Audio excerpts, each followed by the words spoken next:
Hi and welcome to my wildlife year, week 44. I'm going to start off this week with actually something that I premiered last week online, which is just the start of is just the first section that I did on my Mammal Tales Adventures of a Mammologist video that I did for to raise funds for the Mammal Society. I am over the moon to say that I raised £220 for the Mammal Society. So, you know, I'm really pleased to have raised some funds for them. And one bit, this is the bit that I'm going to show you just now, is a bit I shot specifically for that video. So here you go, it's on camera traps. Enjoy. Right, I'm out in a bit of local woodland here. It's a bit blustery, so hopefully you can hear me okay. I know there's roe deer along here, I've just seen one along there. There's plenty of badgers around, and more than likely there's fox, and I've seen fox quite close to here. So this tree here, I'm going to put a camera trap on it. There's a few paths all intersecting here, so hopefully overnight I'm going to get something, fingers crossed. Camera traps have become really popular recently due to lockdown. People have been going out and that. So I've got, this is a Bushnell HD, very high spec, which is good, except I've got quite a few other cheaper ones and they are still going strong. And this one here, it has reset itself to basically the first date available, and I can't change it because this screen inside has went. So, you know, even the most expensive bit of kit doesn't always keep working. So I switched it on, the lights come on in the front so I know it's working, and shut it up.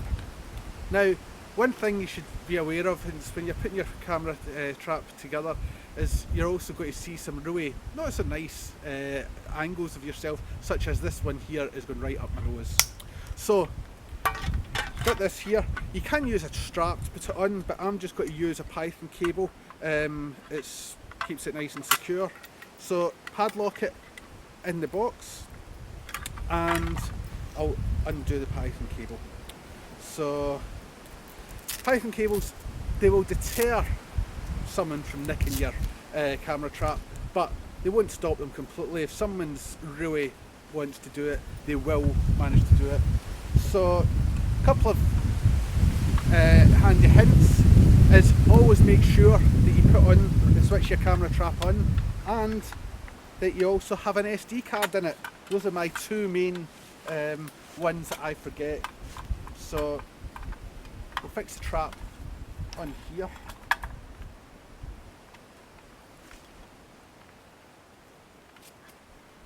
Now, this may sound silly, but also make sure that you set your trap somewhere where it can just be slid off.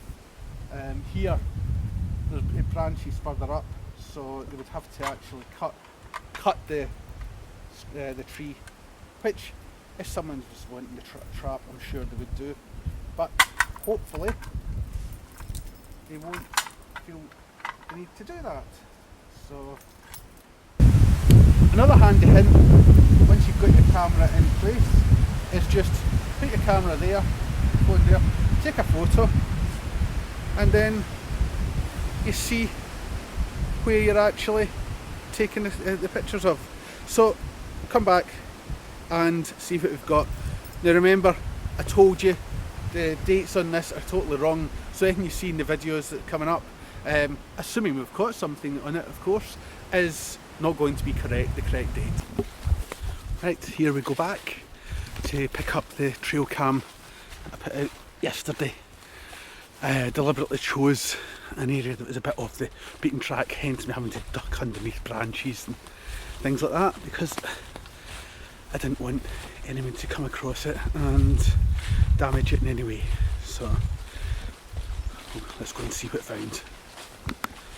So here we go, and trail cam's just behind me. So let's go and see, get it in, and I'll take it home and see what I've got. If anything, of course, you have to be ready for disappointment when you're using trail cams.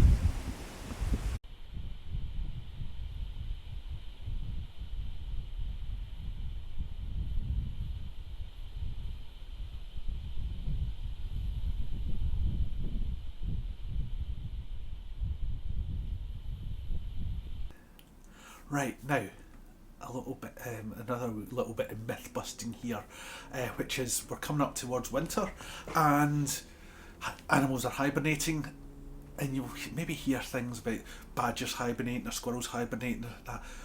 Well, they don't. There's actually only three groups of mammals that actually hibernate. The dormouse, which do truly hibernate and they'll spend the entire winter asleep. The hedgehog and all bats in the UK. Now, hedgehog and actually bats to a certain extent will actually, if it's warm enough, will actually get up and move around and will actually go out and feed if it's warm enough. If it's not, they'll just stay in torpor. Torpor is a deep hibernation state where everything just slows down and they take it, basically they just basically sleep in a really deep sleep, and their temperature lowers and their heart rate lowers. But they will, if it's good enough. So you might actually see, New Year's Day, you could see a hedgehog out and about on a trail cam if you put it out overnight. And if you see bats during the winter, you're more likely to see them during the day. Now, the reason for that is if they've roused themselves from hibernation, if it's mild enough, they're going to go and want to hunt. They're going to go when it's warm enough for there to possibly be some insects in the wing for them to actually prey on, and that is the warmest part of the day, which is between about midday and 2 o'clock. So during the winter, you'll sometimes see bats out of hibernation, and if they are, they'll be flying during daylight. So they're day flying bats. Uncommon, but not that rare. So keep an eye out in the coming months for day flying bats. So that's another myth bust. Only 3 types of mammals in the UK hibernate: dormouse, hedgehog and bats. Things like badgers and squirrels, they're active all year round. Might sleep a bit more, but they're active all year round. Now, the really interesting thing about these winter craneflies is that I know this is a male without looking any further, any closer at it, because it's got wings. Because over here is the female. She's actually lost a leg at some point, but she's just got vestigial wings, so she has to actually wait around for the male to turn up. And I don't know whether you can hear that huffing. Dexter's the other side of that door. You can obviously hear me, and he's huffing away. So anyway, it's got vestigial wings, and the female just has to wait around, sends out pheromones and attracts the males that way.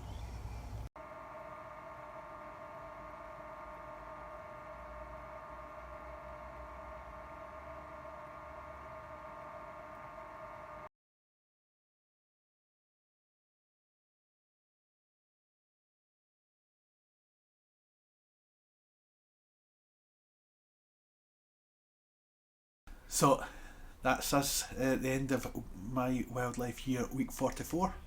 Hope you've enjoyed that one. I'm really enjoying making these, I have to say.